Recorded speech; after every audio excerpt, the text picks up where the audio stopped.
opposition, main question, the honourable member for Calgary-Currie. Thank you very much, Mr. Speaker. Well, Mr. Speaker, while it's disappointing that this government is taking so long to catch up with the needs of the oil and gas industry, it is at least encouraging that the Minister of Energy has started reading our policy, as he admitted in the House yesterday.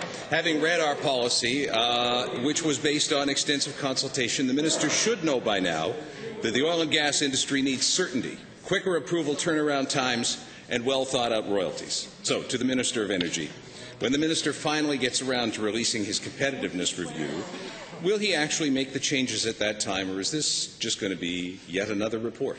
The Honourable Minister. Well, Mr. Speaker, we should be clear. The reason that I was familiar with the policy is because it had a striking resemblance to the policy of the Canadian Association of Petroleum Producers. In fact, I think they Xeroxed the petroleum producers' presentation, Mr. Speaker.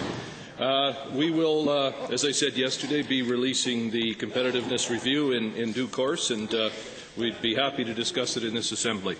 The honourable member. Just not now, apparently.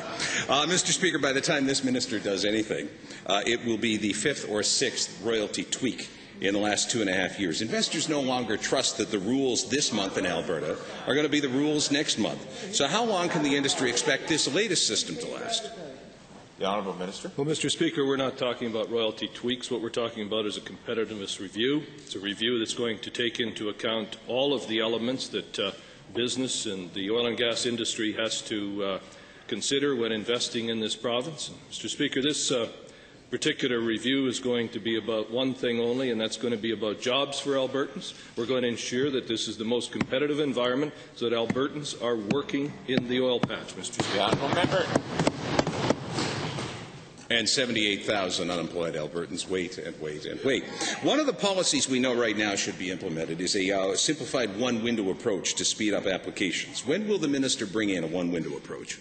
The Honourable Minister. Stay tuned. The Honourable Member for Edmund Highlands Norwood, followed by the